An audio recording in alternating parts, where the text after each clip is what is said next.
আসসালামু আলাইকুম। আপনারা সবাই আমার কণ্ঠ শুনছেন অফিডিয়ান পর্ব ৮। রুমাইশা শোয়া থেকে উঠে বসলো, চোখ দুটো মুছে নিল ভালোভাবে। এই অসময়ে কে আসবে? ফুপ্পি না শাফিন? ভাবতে ভাবতে উঠে দরজা খুলে দিল রুমাইশা, কিন্তু কাউকেই সামনে পেল না। মনে মনে শাফিনের ওপর খুবই বিরক্ত হলো। নিশ্চয়ই এটা ওর কাজ। দরজায় নখ দিয়ে দৌড় দিয়েছে। নিজের শোক বিলাস করার সময় এইরকম ডিস্টারবেন্স তার মোটেও পছন্দ হলো না। মনে মনে শাফিনকে খুব করে বকা দিয়ে ধুরুকুটি করে দরজা আবার বন্ধ করতে গেল রুমাইশা। রিমু!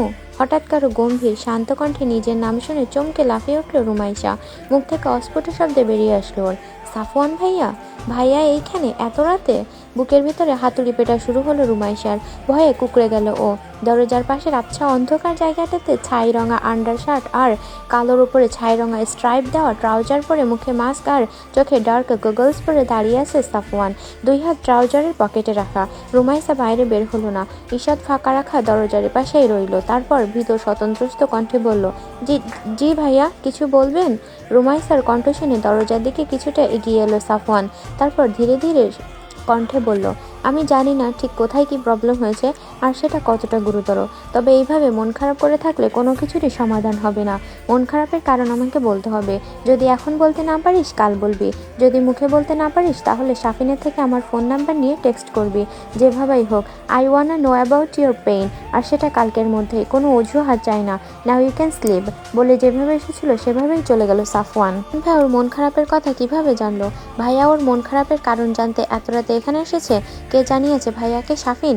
কিন্তু আমার মন খারাপের কারণ আমি কিভাবে বলবো আমি যা দেখেছি? কিভাবে? দরজার কাছ থেকে সরে আবার বিছানায় এসে বসলো রুমাইশা। চোখ থেকে গড়িয়ে 2 ফোঁটা পানি পড়লো ওর। হ্যাঁ, ওর মন খারাপ, অনেক মন খারাপ। খুব দরকার ওর কাউকে, যার সাথে ও মনের সব কথা বলতে পারবে, যে ওর সহায় হবে। কিন্তু কাকে বলবে ও? শাফিনকে বলা যাবে না। ওকে বললে ওর মনটাও রুমাইশার মনের মতোই ভেঙে যাবে।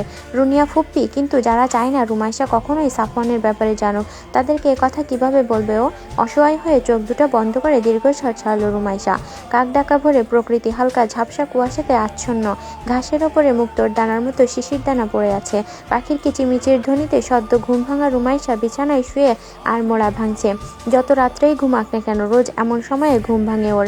বিছানা ছেড়ে উঠে ফ্রেশ হয়ে ও নিচে এলো। তারপর মেইন ডোর পেরিয়ে বাইরে বেরিয়ে এলো। সাদা সালোয়ারের সাথে গাঢ় সবুজ জমির উপর ধূসর ফুলের সাফার কামিজ পরনে ওর। হাতে সাদা রঙা ওড়না নিয়ে মাথার বেনি উন্মুক্ত করে দিয়ে ভোর সকালে বাড়ির ডান পাশে থাকা ফুলের বাগানে গেল রুমাইশা। এই ফুল বাগান রুনিয়ার হাতে তৈরি।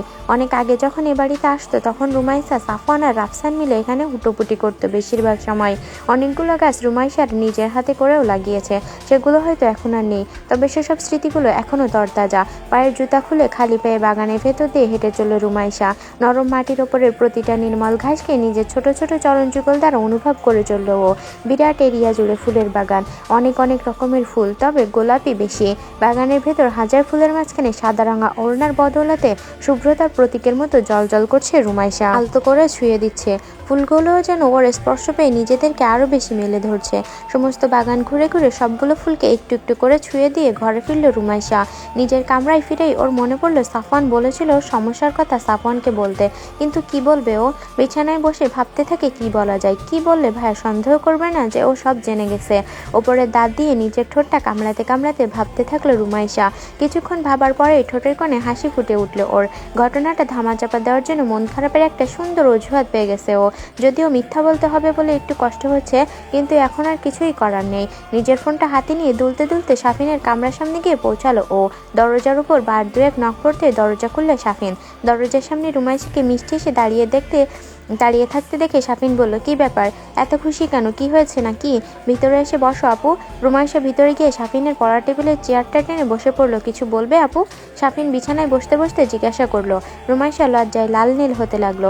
সাফওয়ানের ফোন নাম্বার শাফিনের কাছে কিভাবে চাইবে? যদি শাফিন কিছু মনে করে ওদের নিয়ে? এমনিতেই সুযোগ পেলেই খোঁচা দেয়। এখন ফোন নাম্বার নিচ্ছে দেখে যদি খোঁচার পরিমাণ আরও বেড়ে যায়।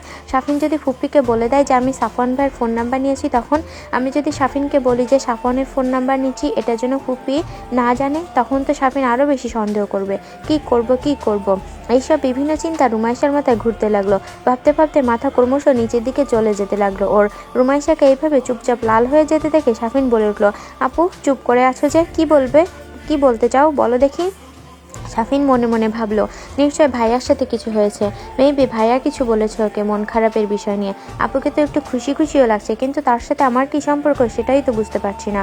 কিন্তু সাফিন একটুও টের পেল না যে এই হাসিটা রুমিয়াপুর মন খারাপের ছদ্মবেশ।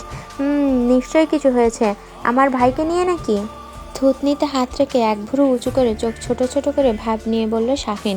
সাফিন উল্টো দিকে হাঁটছে দেখে রুমাইশা তাড়াতাড়ি ওকে থামিয়ে দিয়ে তড়িঘড়ি করে বলে উঠল, তোর কাছে একটা জিনিস চাইবো, কিন্তু কাউকে বলতে পারবি না, একটা দরকারে যাচ্ছে, অন্য কোনো ইন্টেনশন নিয়ে না। হ্যাঁ বলো, কি জিনিস চাই তোমার, তাও আবার আমার কাছে। দুষ্টু হাসি হেসে দিয়ে বলল সাফিন।